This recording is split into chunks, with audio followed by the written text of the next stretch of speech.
예, 오늘 이 말씀을 가지고 욕망에 이끌리는 자가 아니라 사명에 이끌리는 삶을 삽시다. 그런 주제로 말씀을 전하겠습니다. 자, 이제 이 블레셋 여인에게 빠져가지고 삼손이 결혼하고 싶어가지고 부모님을 설득하고 부모님이 반대하는데도 하나님 기뻐하지 않는데도 한번 그냥 마음에 끌렸기 때문에 그 일을 그냥 계속 했어요. 그래서 블레셋에 내려가가지고 이제 결혼을 결심을 하고 승낙을 받아냈습니다. 그래서 드디어 이제 삼손의 아버지가 내려갔어요. 오늘 11절에 보면은 삼손의 아버지가 여자에게로 내려가매 삼손이 거기서 잔치를 베풀었으니 청년들은 이렇게 행하는 풍속이 있습니다. 드디어 결혼을 해가지고 결혼잔치를 베풀었습니다. 결혼잔치를 베풀었는데 이 결혼잔치를 베푸는 이 중에 또 하나님의 말씀을 불순종하는 모습이 또 나옵니다. 자, 결혼식 후에 피로연 잔치를 여는 것은 이제 블레셋의 문화였는데 이 피로연 잔치를 7일 동안 열었어요. 우리는 요새 결혼식 하루 그냥 간단하게 하고 마는데 7일 동안 잔치를 열었는데 문제는 이 잔치가 그냥 잔치만 여는 게 아니라 술잔치예요. 술잔치. 술잔치를 7일 동안 열었습니다. 자, 삼손 뭐 하면 안 돼요? 삼손을 이 아들로 주신다 할 때 포도나무에서 난 먹지 말라 그랬죠. 이 포도주를 입에 대면 안 됩니다. 이 나실인으로 서원한 사람은 포도주를 입에 대면 안 된다. 하나님이 그걸 엄격히 금하셨어요. 그걸 낳기도 전에 엄마에게 하나님이 찾아오셔서 말씀을 하셨기 때문에 이 아이가 자랄 때 계속 가르쳐 줬겠죠. 넌 포도주 절대 먹으면 안 돼. 머리를 안 깎은 걸로 보면 딱 나타나잖아요. 머리 깎으면 안 되고. 그러니까 이걸 어렸을 때부터 계속 하나님 말씀을 들으면서 자란 거죠. 얘가. 이 삼손을 계속 들으면서 자랐는데 이 여인에게 한번 마음을 확 뺏겨버리니까 그 여인을 갖고 싶은 그 마음이 이 마음속에 들어오다 보니까 하나님이라는 존재가 자꾸 희미해지는 거예요. 하나님이 귀찮아. 자꾸 하지 마라 이런 것만 생각나고 하나님이 귀찮아지는 거예요. 또 하나님이 민족을 구원하는 사명, 내 나이가 젊은데 지금 이 젊음을 가지고 얼마나 세상을 즐기면서 살고 싶은데 무슨 사명이고 이런 마음이 자꾸 드는 거죠. 여기 내려가가지고 그냥 막 결혼식 날 얼마나 기쁩니까? 일주일 동안 잔치하는데 술잔치를 열고 막 이런 일을 하면서 술을 마셨죠. 자, 이름이 뭐예요? 이름이 삼손이잖아요. 삼손. 작은 태양. 어두운 세상을 비치는 작은 태양이 되라고 삼손이라고 이름을 지어주고 그 이름을 부를 때마다 하나님의 사명이 마음속에 생각이 나야 되는데 전혀 그런 게 없습니다. 자, 오늘 삼손의 이야기를 읽어보면 잘 보세요. 세속적인 가치와 신앙적인 가치가 삼손의 마음속에서 갈등을 일으키고 있어요. 싸우고 있어요. 이 세상적인 가치가 뭐예요? 여인, 꿀, 술잔치, 그리고 이제 여기 도박을 해요. 또 이 도박, 수수께끼를 통한 도박을 합니다. 요즘 인터넷 도박 엄청나게 하잖아요.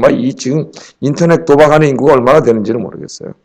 이 도박, 이런 세상적 가치가 젊은 삼손의 마음속에 한 군데 있고 또 하나는 뭐가 있어요? 하나님께 택함을 받은 사람이란 나실인, 또 뭐가 있어요? 하나님의 말씀대로 살아야 되는 이 말씀에 순종해야 되는 이 하나님 말씀의 순종, 또 하나님이 주신 사명, 이런 가치가 이 젊은이의 마음속에 있습니다.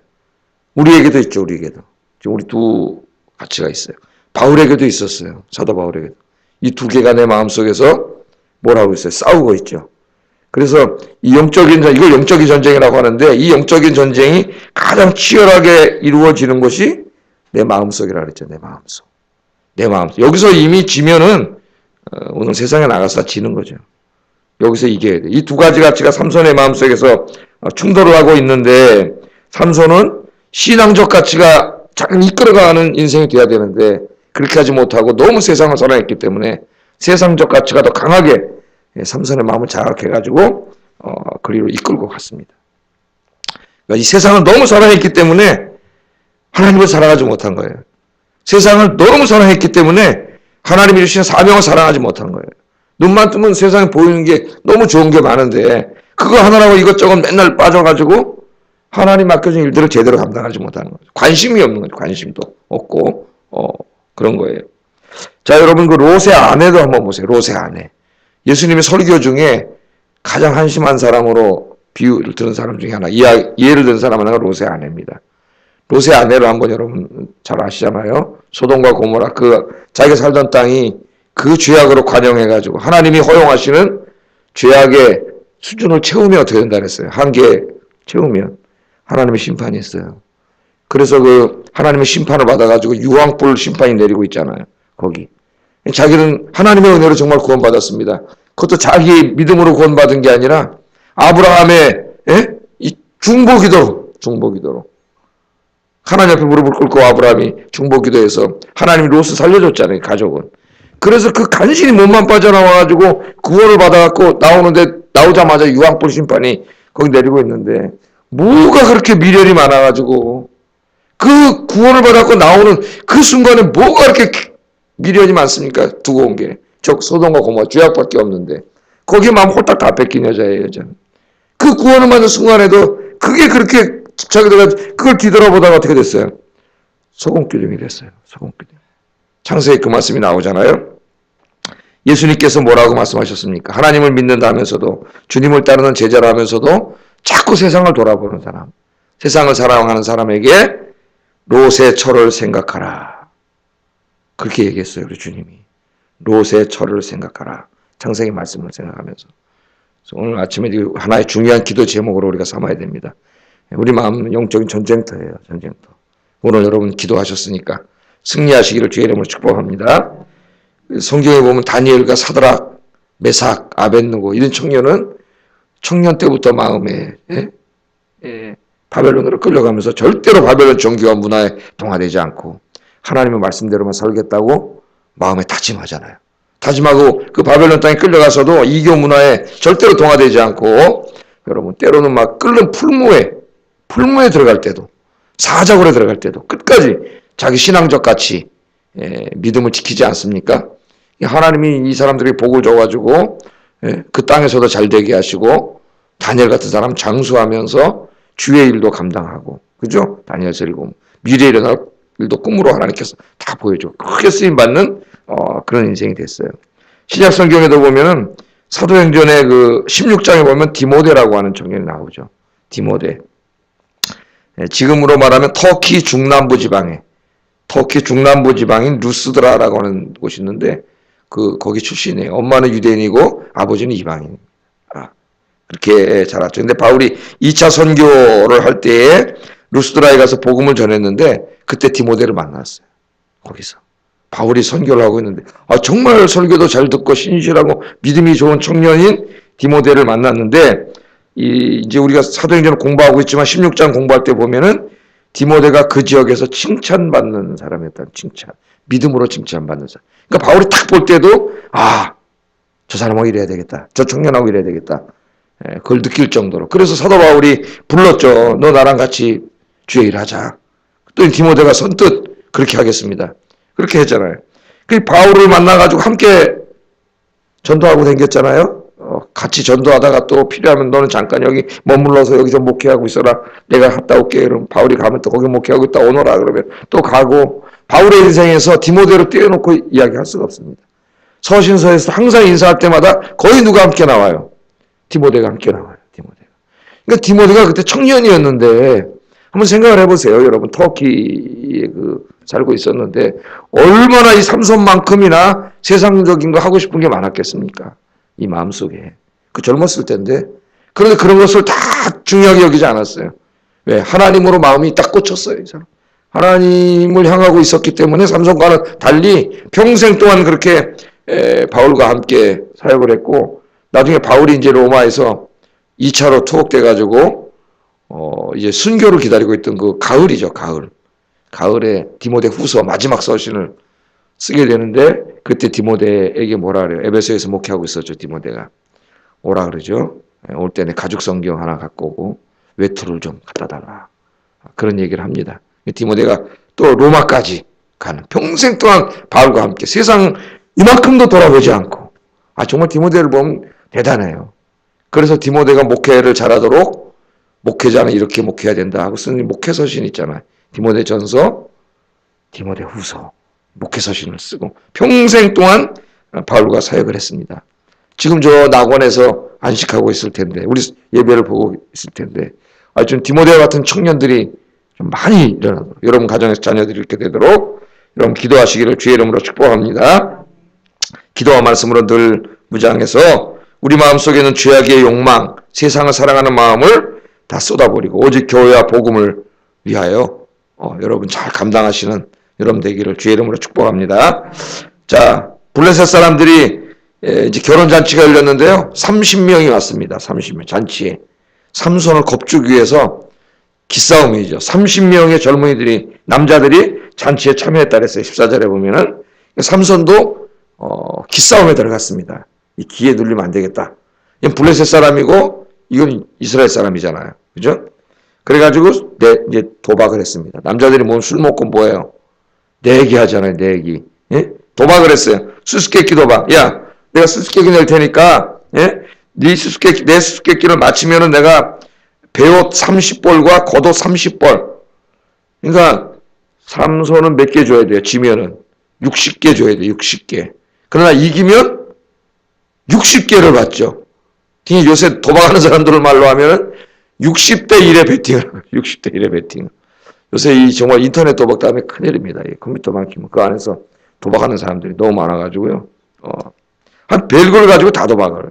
하긴 무슨 스포츠 갖고도 도박을 하고 스포츠 승부 조작을 하잖아요. 도박사들한테 돈 받아먹고 져주고 막 일부러 공짜로 날려 던지고 이 도박을 사랑한 것 같아요. 하여튼 주색 잡기를 사랑했어요. 이 사람이. 수수께끼를 합니다. 14절에 보면 삼손이 그들에게 이르되 먹는 자에게서 먹는 것이 나오고 강한 자에게서 단 것이 나왔느니라. 이게 뭐냐? 그 무슨 얘기예요? 사자에서 꿀을 먹은 거 그 얘기인데 자기 혼자 봤는데 이 수수께끼를 어떻게 풉니까? 이걸 수수께끼를 했어요. 블레셋 사람들이 이걸 풀으려고 그랬는데 답을 알 수가 없습니다. 답을. 사흘이 되도록 수수께끼를 풀지 못했다 그랬어요. 14절 하반절에 보면은 약속한 이제 7일이 됐습니다. 7일째가 되니까 큰일 났어요. 뭘 뺏겨가지고 60벌 뺏기게 생겼어요. 60벌. 저놈 이스라엘에서 와가지고 우리나라 처녀를 아내로 데려가 뺏기는 것도 화가 나 죽겠는데 60벌 이것도 뺏기게 생겼잖아요. 예? 그래가지고 이 사람들이 어떻게 했느냐? 15절 한번 읽어보겠습니다. 15절 시작.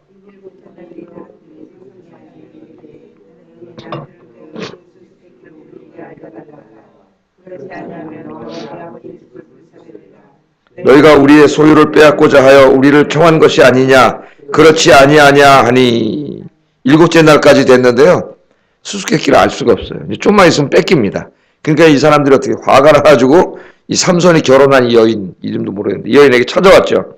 그래가지고 네 남편 꼬여가지고 빨리 답 알아내라. 안 그러면 너 시집 가면 그만 네 집 다 불살라 버리겠다. 우리가 막 이렇게 협박을 했습니다. 그랬더니 이 삼손의 아내가 와가지고 삼손에게 가서 답을 가르쳐달라고 오는데 7일째만 그런 게 아니에요. 그 다음에 읽어보면은 첫날부터 그랬습니다. 첫날부터 일주일 동안. 그러니까 계속 삼손의 아내를 겁박해 왔다가 마지막 날 강하게 겁박을 한 거지 7일째만 온 게 아니에요. 그 밑에를 읽어보면은 7일 동안 계속 협박을 당하니까 삼손에게 와서 계속 답을 가르쳐달라 그랬어요. 삼손이 뭐라 그래요? 야, 이거 내가 우리 부모님한테도 답을 안 가르쳐 준 건데 말 안 했는데 너한테 답을 가르쳐 주겠냐? 일주일 동안은 버텼습니다. 일주일 동안. 그래서 장사 없어요. 일주일째 와서 정말 울고 당신이 날 사랑하냐? 막 이렇게 했죠. 예? 그랬더니 삼손이 어떻게 했습니까? 드디어 답을 가르쳐 줬어요. 답을 가르쳐 줬더니 자기 동족에게 가서 답을 가르쳐 줘가지고 수수께끼에서 졌습니다. 져서 이제 60벌 물어줘야 돼요. 그때 삼손이 화가 나서 뭐라 그래요? 내 암소로 밭갈지 않았으면 못 맞출 것이다. 이게 무슨 말입니까? 내 암소로 밭갈지 않았으면 네가 내 아내를 꼬셔가지고 치사하고 왔었으면은 몰랐을 거다 그런 말이죠. 예. 삼손은 오늘 여기서 처음으로 배신이라는 걸 당하게 됩니다. 자기가 그렇게 빠져가지고 사랑했던 그 여인에게 철저하게 배신을 당해버렸어요. 여기 하나님께서 우리에게 교훈을 주세요. 삼손에게도 교훈을 주시는 겁니다. 하나님이 기뻐하지 않는 사람, 하나님이 기뻐하지 않는 일은 결코 우리를 행복하게 할 수 없다는 거예요. 처음에는 행복해요. 왜? 우리 감각적이기 때문에. 예? 욕망이 막 살아나고 저것만 얻으면 저 이쁜 여자하고만 결혼하면 무진장 행복할 것 같고 저것만 가지면 행복할 것 같고 저 명품만 가지면 행복할 것 같고 이런 말이 우리 마음속에 막 들죠. 그러나 여러분 하나님이 기뻐하지 않는 것은 우리를 절대로 행복하게 못한다. 처음에는 잘 되는 것 같지만 결국에는 그 일 때문에 그 사람 때문에 큰 낭패를 보는 일이 벌어지게 됩니다. 그래서 우리 그리스도인들은 인생의 중요한 일을 결정할 때 세속적인 가치를 기준으로 삼지 말고 신앙적인 가치를 기준으로 삼아야 돼요. 항상. 예? 뭘 선택할 때, 인생의 중요한 걸 생각할 때 하나님을 항상 생각해야 됩니다. 당장은 하나님을 생각하고 하나님 중심으로 선택을 하면 손해보는 것 같고 잘 안 될 것 같고 약한 것 같고 뭐가 없는 것 같지만 여러분이 그렇게 선택을 하면 그 하나님이 복을 주세요. 그래야 진짜 복을 받는 거예요. 그래서 하나님께서 기뻐하시는 길로만 가시는 여러분 되기를 주의 이름으로 축복합니다. 자, 삼손이 화가 났습니다. 삼손이 화가 났어요. 자기 아내를 협박하는 비겁한 방법을 사용했기 때문에 더 화가 났습니다. 삼손은 이제 약속대로 60벌의 옷을 줘야 되는데 이거 어디서 구해옵니까? 60벌을. 예? 바로 그때 성경에 보면은요. 하나님의 영이 삼손에게 갑자기 임했다 그랬어요. 갑자기. 19절에 보면 여호와의 영이 삼손에게 갑자기 임하심에 왜 이 순간에 하나님의 영이 무슨 기도하다가 성령이 임하는 것도 아니고 술 먹고 술자 한 차를 도박하고 있는데 그 사람에게 하나님의 갑자기 임했다는 게 잘 맞지가 않아요. 문맥. 그렇잖아요. 삼손이 막 열심히 기도하고 있을 때 하나님의 영이 임했습니다. 이런 보통 성경의 말씀인데 여기는 술을 먹고 도박하고 앉아있는데 그것도 막 그래갖고 막 자기 부인 속여가지고 도박에 지고 60번 물어내야 되고 막 화가 막 잔뜩 나 있는 이런 상태인데 하나님의 영이 이럴 때 임하는 그런 상태가 아닌데 그러니까 성경에도 갑자기 임했다. 하나님의 영이 갑자기 임했어요. 그래서 다시 힘이 세졌습니다. 19절에 보면은 삼손이 아글론에 내려가서 그곳 사람 30명을 쳐 죽이고 블레셋 땅이에요. 블레셋 사람 30명을 쳐 죽이고 노력하여 수수께 깊은 자들에게 옷을 주고 그걸 가져온 거죠. 뺏어온 거예요. 심히 노하여 그의 아버지 집으로 그 마누라도 버려버리고 다시 올라가. 결혼이 엉망진창이 돼 깨져버린. 그 다음 절에 보면 그 여자는 딴 남자한테 시집가 버렸다고. 그 말씀이 나오잖아요. 하나님의 영이 갑자기 임했어요. 자, 이걸 잘 보세요. 삼손은 지금 블레셋 사람들하고 잔치하고 술 먹고 놀면 안 돼요. 그들은 누굽니까? 자기 민족을 괴롭히고 고통을 주고 쳐들어오고 뺏어가고 있는 그런 사람들. 하나님을 대적하는 사람이에요. 그 사람들과 싸우라고 하나님께서 그 사명을 줬어요. 그 사람들과 싸워서 이겨가지고 민족을 구원하는 하나님의 영광을 크게 드러내는 사명을 줬는데 그 적들과 싸우지 않고 같이 노는 거예요. 세상에 나가서. 여러분 우리도 마찬가지잖아요. 이 세상의 죄악과 싸우고 이 세상을 장악하고 있는 마귀와 싸워서 승리하라고 하나님께서 우리를 부르셨는데 그 세상과 친구가 돼가지고 세상의 죄악과 싸울 생각을 안 하고 그 죄악을 너무 사랑해가지고 거기 같이 가서 놀고 있는 거예요. 그래서 하나님의 영이 갑자기 임했어요. 삼손이 화가 났을 때 임했어요. 블레셋 사람들에 대해서 화가 난 거죠. 원래 이렇게 화가 나요. 블레셋 사람들에 대해서. 이 세상의 악에 대해서 화가 나야 되는데 세상을 사랑하니까 그게 악인지도 모르고 사는 거예요. 세상에 대해서 화가 났어요. 그래서 그때 하나님의 영이 임해가지고 블레셋 사람 30명을 쳐 죽이고 그걸 뺏어오게 했어요. 60벌을 갚고 그 여자도 하나님 기뻐하지 않는 여자도 확 다 배신당했잖아요. 버리고 원상태로 돌아가게 하나님이 그렇게 만드셨습니다. 우리 여기서 보게 되는데 이 삼손과 같이 이런 죄인인데도 하나님은 이 사람을 통해서 민족을 구원하려고 하는 사명을 이루어 갔어요. 죄인임에도 불구하고 하나님께서는 죄와 허물로 가득한 우리들 정말 보면은 나 같은 거 하나님이 이렇게 죄만 짓는데 쓰시냐. 다른 사람한테 촛대로 옮겨가야지. 근데도 하나님 어떻게 하세요? 또 오래 참으시고 또 용서해 주시고 또 다시 써주시고 그게 하나님의 은혜예요. 우리가 그래서 지금도 주의 일을 하는 거지. 삼손처럼 잘못했을 때 하나님이 이거 버려버리고 여러분 그렇게 하면 우리가 어떻게 주의 일을 하겠어요? 나를 써주시는 하나님의 은혜에 내가 죄인임에도 불구하고 나를 써주시는 하나님의 은혜에 늘 감사하면서 주의 일할 때는 감사한 겁니다. 감사한 거예요. 잘 감당하시는 여러분 되기를 주의 이름으로 축복합니다. 기도하겠습니다. 자, 오늘 이 말씀을 갖고 우리 기도 제목으로 삼고 아침에 기도하겠습니다. 하나님, 오늘도 세상에 나갑니다. 세상보다 하나님도 사랑하고 세상보다 맡겨진 사명을 더 사랑하게 하소서. 두 번째, 내 인생의 중요한 선택을 오늘 할 때 항상 세상적 가치가 아니라 신앙적 가치를 더 중요하게 여기게 하소서. 세 번째, 주님 맡겨준 일, 나 같은 죄인에게 일을 맡겨주셔서 감사합니다 하는 마음으로 잘 감당하게 하소서. 기도하겠습니다. 사랑하시는